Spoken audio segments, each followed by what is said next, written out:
വ്യസനസമേതം ബന്ധുമിത്രാദികൾ എനിക്ക് വളരെ നന്നായിട്ട് വർക്കായ സിനിമ. കാരണം അതിൻ്റെ എൻ്റെ ജീവിതത്തിൻ്റെ പൊളിറ്റിക്സും എൻ്റെ ചിന്തകളൊക്കെ ആയിട്ട് കുറച്ച് കണക്ഷനൊക്കെ ഉള്ള പോലത്തെ ഒരു വിഷയങ്ങളൊക്കെ സംസാരിച്ചുകൊണ്ട് കൂടി ആയിരിക്കാം. സിനിമ ഒരു ആക്ഷേപഹാസ്യം അതായത് സറ്റയർ ഗണത്തിൽ പെടുത്താവുന്ന സിനിമയാണ്. പ്രധാന കഥാപാത്രങ്ങളായിട്ട് വന്നിട്ടുള്ളത് അസീസ് നെടുമങ്ങാട്, അനശ്വര, നോബി, സിജു വിൽസൺ, ജോമൻ ജ്യോതിർ അവരൊക്കെയാണ്.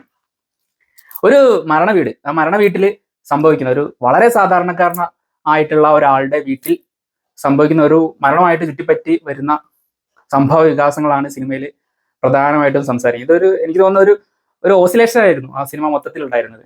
കാരണം ഒരു കൂട്ടം ആളുകൾ അവരുടെ വളരെ പ്രിയപ്പെട്ട ഒരാളുടെ മരണത്തിൽ വളരെ ദുഃഖിതരായിരിക്കുമ്പോൾ വേറെ ചില ആളുകൾ ഈ മരണത്തിനോടനുബന്ധിയായിട്ട് വരുന്ന മറ്റു ചില കാര്യങ്ങളിൽ അവരുടെ പവർ കാണിക്കാനും അതുപോലെ അതിലൊരു ഒരു സന്തോഷത്തിന് നിമിഷം അല്ലെങ്കിൽ അത് എൻജോയ് ചെയ്യാൻ ഇന്നവേ അതൊരു എൻജോയ്മെന്റ് മോഡിലോട്ട് തിരിച്ചു കൊണ്ടുപോകാൻ ശ്രമിക്കുന്ന വേറൊരു കൂട്ടം.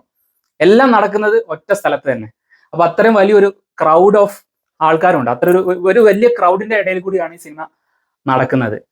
ഒരു ഞാണിമേൽ കളി പോലെ തോന്നുന്ന തരത്തിലുള്ള സബ്ജക്റ്റ് കൂടിയാണ് സിനിമ സംസാരിച്ചിട്ടുണ്ടായിരുന്നത്. അതിൽ എനിക്ക് ഏറ്റവും ഇൻട്രസ്റ്റിംഗ് ആയിട്ട് തോന്നിയ ഒരു കഥാപാത്രം നമ്മുടെ ബൈജു അവതരിപ്പിച്ച MSS PSS PS5 എന്താ പറയാ, ഒരു കരയോഗം പ്രസിഡന്റ് ആയിട്ട് വന്ന ബൈജു എല്ലായിടത്തും പോയി എല്ലാവരുടെയും ഓണർഷിപ്പ് ഏറ്റെടുക്കുന്ന, എന്ത് പ്രോഗ്രാം വന്നാലും ഐ വിൽ ഡിസൈഡ് എന്ന് പറഞ്ഞ ഒരു ആറ്റിറ്റ്യൂഡുള്ള, എൻ്റെ ഇഷ്ടത്തിനെ കാര്യങ്ങൾ നടക്കാവൂ എന്നുള്ള ഒരു മൈൻഡ് സെറ്റ് ഉള്ള ഒരു വ്യക്തിയായിട്ട് വന്ന ബൈജുവിന്റെ ക്യാരക്ടർ അദ്ദേഹം ഗംഭീരമായിട്ട് ചെയ്തിട്ടുണ്ട്.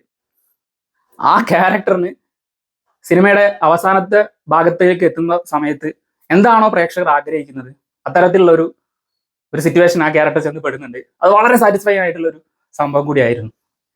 എല്ലാവരുടെ ഓണർഷിപ്പ് ഏറ്റെടുക്കുന്ന ആൾക്കൊരു തിരിച്ചൊരു പണി കിട്ടുമ്പോൾ നമുക്കൊരു സന്തോഷം കിട്ടില്ലേ, ആ സാധനം ബൈജുവിന്റെ ക്യാരക്ടറിലൂടെ നമുക്ക് കിട്ടി.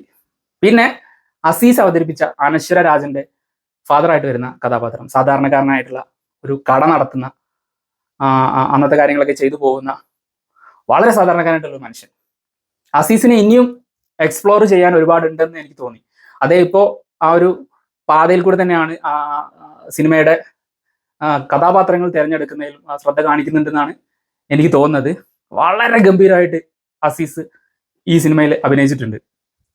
അതിൽ ചില ഭാഗങ്ങളിലൊക്കെ നമുക്ക് വാഴയിൽ അസീസിന്റെ ഒരു പെർഫോമൻസ് കണ്ടിട്ടുണ്ടായിരുന്നല്ലോ. നമുക്ക് ഒരു പീക്ക് സാറ്റിസ്ഫാക്ഷൻ കിട്ടുന്ന, മറുപടി കൊടുക്കുന്ന, വായടപ്പിക്കുന്ന തരത്തിലുള്ള മറുപടി കൊടുക്കുന്ന ഒരു സിറ്റുവേഷൻ ഉണ്ടായിരുന്നു. അതുപോലെ ഉള്ള ഒരു സിറ്റുവേഷൻ ഈ സിനിമയിലുണ്ട്. അതിലേക്ക് എത്തുന്ന സാഹചര്യമൊക്കെ നമുക്ക് വളരെ എൻജോയബിൾ ആയിട്ട് തന്നെയാണ് വന്നിട്ടുള്ളത്. ആ കറക്റ്റ് സമയത്ത് കറക്റ്റ് ടൈമിങ്ങിൽ കറക്റ്റായിട്ട് ആ മീറ്ററിൽ കൊടുക്കുന്ന സമയത്ത്, ആ മറുപടി കൊടുക്കുന്ന സമയത്ത് കിട്ടുന്ന ആ സാറ്റിസ്ഫാക്ഷൻ അസീസിന്റെ ക്യാരക്ടറിലൂടെ നമുക്ക് കിട്ടി. അതുപോലെ തന്നെ അനശ്വര പൈങ്കിളിയിൽ അദ്ദേഹം കുറച്ച് വിമർശനങ്ങളൊക്കെ ഏറ്റു വാങ്ങിയിട്ടുണ്ടായിരുന്നു. ആ ക്യാരക്ടറിൽ അഭിനയിച്ചത് ശരിയായില്ല എന്നൊക്കെ പറഞ്ഞു. ഈ ഒരു ക്യാരക്ടർ വളരെ ആപ്റ്റായിട്ടുള്ള കൈകളിൽ തന്നെ ആയിരുന്നു. അനശ്വര അത് വളരെ ഭദ്രമായിട്ട് നമുക്ക് എന്റർടൈനിങ് ആവുന്ന രീതിയിൽ ഇമോഷൻസ് ഒക്കെ സൂപ്പറായിട്ട് ഇമോട്ട് ചെയ്തിട്ടുണ്ട്, വളരെ ഗംഭീരമായിട്ട് ചെയ്തിട്ടുണ്ട്.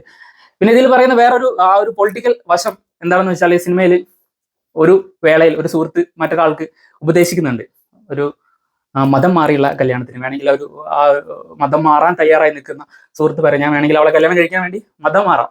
അപ്പോൾ ഈ പറയുന്ന ആളുടെ സുഹൃത്ത് പറയുന്നുണ്ട്, നിനക്ക് മതം മാറാം പക്ഷെ ജാതി മാറാൻ പറ്റില്ലല്ലോ. അതായത് നിങ്ങൾ ക്രിസ്ത്യാനിറ്റി എന്നോ മുസ്ലിംസ് എന്നോ നിങ്ങൾക്ക് ഹിന്ദുവിലോട്ട് മാറാം, അവിടെ നിങ്ങൾക്ക് മതമേ മാറാൻ കഴിയൂ, ജാതി മാറാൻ കഴിയുന്നില്ല എന്നുള്ളൊരു സറ്റയറിക്കലി പറഞ്ഞു പോകുന്ന ഒരു കാര്യം കൂടി ഉണ്ട്. മറ്റൊന്നെന്താണെന്ന് വെച്ചാൽ, പെട്ടെന്ന് ഒരു ദിവസം ഇപ്പോൾ നമ്മുടെ വളരെ അടുത്തൊരാൾ മരിക്കുന്ന സമയത്ത് അല്ലെങ്കിൽ അങ്ങനെ ഒരു സിറ്റുവേഷനിലൂടെ നമ്മൾ കടന്നു പോകുമ്പോൾ ഈ റിട്ടേൺ നിയമങ്ങളുണ്ടല്ലോ മതപരമായിട്ടുള്ള ആചാരങ്ങളിലെ, അതായത് അന്ത്യകർമ്മങ്ങൾ ചെയ്യേണ്ട ഒരു സിറ്റുവേഷൻ വരുമ്പോൾ മൂത്ത ആൺമക്കൾ വേണം, അതല്ലെങ്കിൽ അവരുടെ തന്നെ ഫാമിലിയിലെ മറ്റ് അടുത്ത ബന്ധുക്കളുടെ ആൺമക്കൾ വേണ്ടി വരും ഈ മരിച്ചു കിടക്കുന്ന വ്യക്തിയുടെ കർമ്മങ്ങൾ ചെയ്യാന്നുള്ള പറഞ്ഞ ഒരു സിറ്റുവേഷൻ ഉണ്ടല്ലോ. അത് എത്രത്തോളം വേദനാജനകമായിട്ടുള്ള ഒരു കാര്യമാണെന്ന് ഓർത്ത് നോക്കി. വേണ്ടപ്പെട്ടവർ അവിടെ നിൽക്കുമ്പോൾ തന്നെ, മക്കളായും ഭാര്യയായും അമ്മയായും അങ്ങനെ എല്ലാവരും നിൽക്കുമ്പോൾ തന്നെ അങ്ങനെ ഒരു സിറ്റുവേഷനിലൂടെ പോകുന്ന ആ ഒരു മരിച്ച ആളുടെ വളരെ അടുത്ത ബന്ധുക്കളുടെ മാനസികാവസ്ഥയെ കൂടി കണക്കിലെടുത്തിട്ടുള്ള ഗംഭീരമായിട്ടുള്ള ഒരു ക്ലൈമാക്സ് കൂടി സിനിമയ്ക്കുണ്ട്. എനിക്ക് വളരെയധികം വർക്കായിട്ടുള്ള ഒരു ആക്ഷേപഹാസ്യം. പിന്നെ ഫുണറൽ ഹോം, അതായത് മരണവീടുമായി സംബന്ധിച്ച് വരുന്ന ഒരു ആക്ഷേപഹാസ്യം വളരെ കൈയടക്കത്തോടു കൂടി അവതരിപ്പിച്ച ഒരു സിനിമയാണ് വ്യസന സമേതം ബന്ധുമിത്രാദികൾ.